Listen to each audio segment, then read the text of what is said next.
म्हणतात ना, प्रत्येक घर हे चार भिंतींनी नाही तर आधारस्तंभावर उभं असतं. आमच्या घराच्या आधारस्तंभ होते आमच्या आजी. माई म्हणायचो आम्ही त्यांना. आजोबा गेल्यानंतर संपूर्ण डोलारा त्यांनीच तर सांभाळलाय असं सगळ्यांना वाटायचं. पण कधी कधी हाच आधारस्तंभ घराच्या छताला असा काही टेकून उभा राहतो की घरात सूर्यप्रकाश यायचाच थांबतो आणि मग उरतो तो फक्त काळोख आणि गुदमरणारा श्वास. आज याच आधारस्तंभाला तडे गेले. कारण वर्षानुवर्ष दडलेलं खानदानाचं रहस्य मला आज कळले. आयुष आयुष अरे किती वेळा सांगितलं ते दार उघडू नको, ते खाली जाऊ नको म्हणून. आजोबांनी आणि आजीने काही नियम घातले, कळतंय का तुला? बाबा, नियम आणि अंधश्रद्धा यात काही फरक असतो की नाही? का 30 वर्षापूर्वी गेलेले आजोबा आणि ही आधारस्तंभ असलेली आजी माझ्या आयुष्याचा निर्णय घेणार आहे का आता? बस झालं. नाही, खबरदार. आजीबद्दल काही बोललं तर खबरदार. त्या या घराचा कणा आहे. तिला स्वतःला तरी उरलाय का उघडा बोलताय? बस. नाही, तुला माझं काय ऐकूनच घ्यायचं नसेल तरी तर थांबू नाही, काय उपयोग नाही. कारण मनाला वाटतं ते, जीवाला वाटतं ते कर. आयुष अरे तुला किती वेळा सांगितलं बाबा, पहिली बायको नाही रे जगत आपल्या घराण्यात, असं नको करू. तुझं जिच्यावर प्रेम आहे ना, तिला जाऊन सांग की मी तुझ्याशी दुसरं लग्न करेन म्हणून. अगं आई, काय बोलतीयस तू? कोणत्या मुलीचा बाप हे ऍक्सेप्ट करेल? कशी मुलगी देईल तो? अगं एक तर पहिली बायको, मग मेली, हे कसं ऍक्सेप्ट करेल? आई तू काय बोलतीयस? हे बघा, आपल्या घराच्या काही रीती आहेत. ती शापाची तलवार आपल्या डोक्यात नुसती लोंबती. हे बघा आई तू जरा शांत हो जरा. हे बघ, त्या शापावर मला तोडगा सापडलाय. तीही कायम त्या खोलीमध्ये आजीच्या अस्थी होत्या.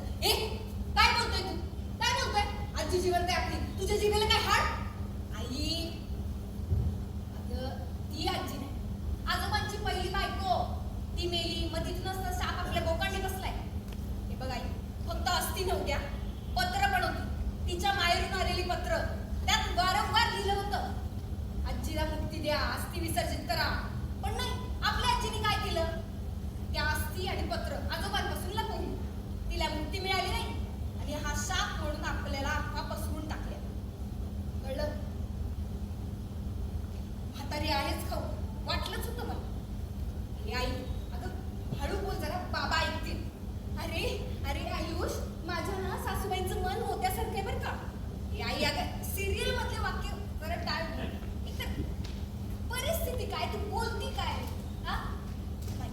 आता ना मी आजीकडे जाणार आहे, तिला कन्व्हिन्स करणार आहे. बस तू थांब जरा, मला काहीतरी करावंच लागेल. स्नेहाशी लग्न करायचं मला. थांब जरा, मी आलीच.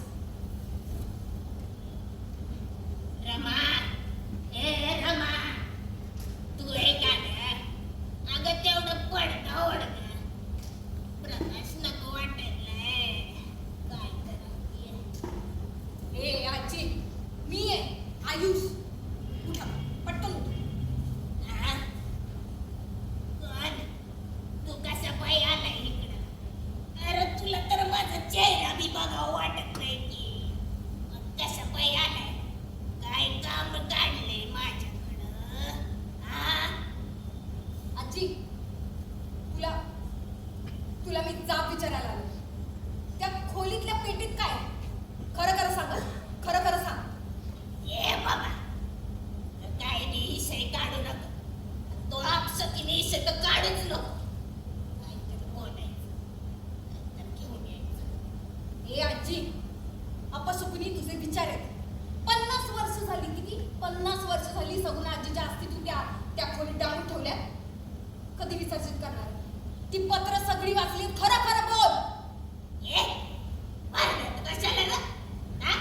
मोठ्यांशी कसं बोलावं? काय या वयात शिकवायचंय का तुला? आता मी उगा बोलायला लागलाय. काय माहिती तुला ते सगुणाबद्दल?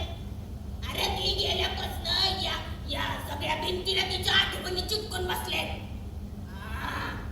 आजोबा बसलेत राहून. काय करू मी? काय करावं लागलं मला? पुसावं लागलं त्या आठवणी. पण नाही, सुखानं मला जगू देत नाही मग मी पण तिला सुखानं मारू देत नाही. भटकू दे तिला हिथं. हा, हात नसते लावत. आणि तसं बी त्या असती सज्जित केल्या असत्या तर देवा घरी गेली असती ती पवित्र झाली असती. हा, तसलं काय कापून घ्यायची नाही बघण्या. पवित्र होती. ए आजी बस झाला नाटकी. आत्ताच्या आत्ता उठ, मी गाडी काढतोय. अस्थि विसर्जित करायचं मला. पटकन उठ. तुझ्याच हातून झालं पाहिजे तर उठ पटकन. ए मी काय असती विसर्जित करत नसते. हात पण नाही लावून देन कटारात टाकून बोलायला लागलाय. हे बघ जिवंत